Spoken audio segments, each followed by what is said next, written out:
ஸ்ரீமதே ராமானுஜாய நமஹா. சுப்ரபாத்தம். துயில் எழுப்புதல். எந்தை ராமானுஜமுனி கைங்கரிய சபா திருமுற்றத்து அடியார் குழாங்களுக்கு கைங்கரிய சபா சார்பாக அநேக மங்களாசாசனங்களை தெரிவித்துக் கொள்கிறோம்.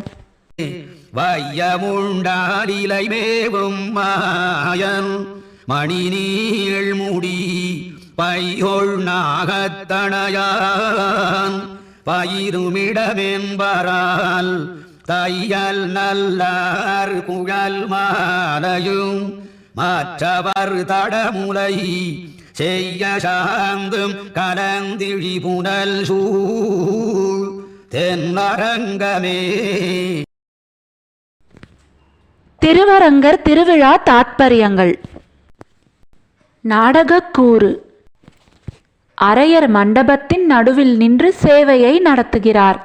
அவருக்கு எதிரில் உற்சவமூர்த்தி எழுந்தருளியிருக்கிறார். மற்ற 3 பக்கங்களிலும் பார்வையாளர்கள்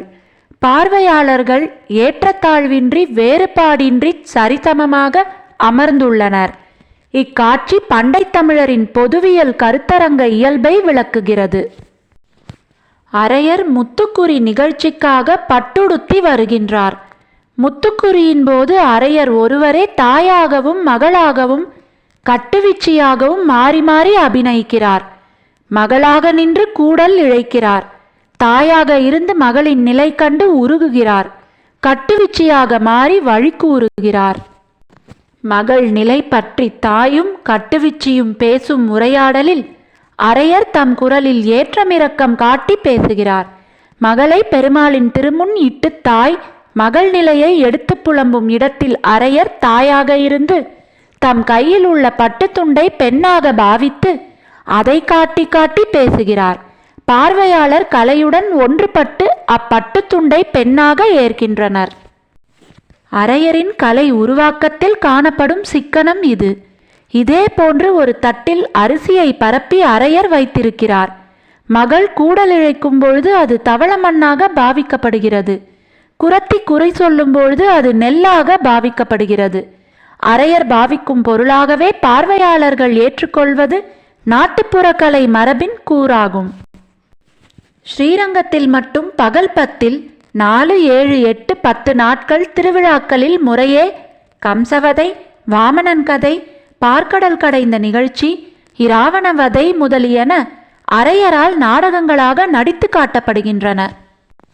ஆலவந்தாரின் குமாரர் திருவரங்க பெருமாள் அரையர் இளமையிலேயே கூத்துக்கலையில் தேர்ச்சியுற்று அவதார செய்திகளை நாடகமாக வேடம் புனைந்து நடித்தார் என்று அறிகிறோம். அரையர் பற்றி கல்வெட்டுக்கள் கூறும் வரலாற்று செய்திகள் ஆவன. 1ஆம் குலோத்துங்க சோழன் 1070 1120 ஆட்சி ஆண்டை சேர்ந்த கல்வெட்டு திருவரங்கம் கோயிலில் திருவாய்மொழி விண்ணப்பம் செய்வதற்காக 50 கழஞ்சு பொன் அளிக்கப்பட்டதாகவும் அந்த அறக்கொடை கோட்டூர் சேனாபதி வீரசோமுன் என்பவனால் அளிக்கப்பட்டதாகவும் கூறுகிறது. இதில் திருவாய்மொழி பாசுரங்கள் காலையில் திருப்பள்ளி எழுச்சி பாடல்களாக பெருமாளுக்கு பாடப்பட்டன என்று கூறப்பட்டுள்ளது.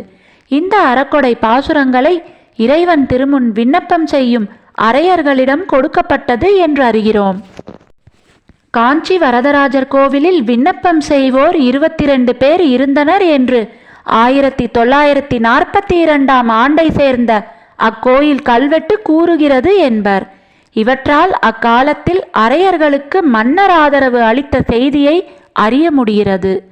ஸ்ரீமதே ராமானுஜாய நமஹா. ஆழ்வார் எம்பெருமானார் ஜீயர் திருவடிகளே சரணம். ஜீயர் திருவடிகளே சரணம். ஸ்ரீமதே ராமானுஜாய நமஹா.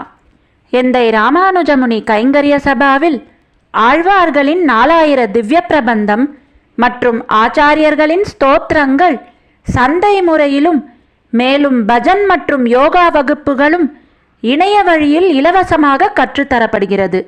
மேலும் விவரங்களுக்கு 9508436698 என்கிற கைபேசி எண்ணிற்கு தொடர்பு கொள்ளவும். ஸ்ரீமதே ராமானுஜாய நமஹா. வண்டார் பூமாமலர் மங்கை மணநோக்கமுண்டானே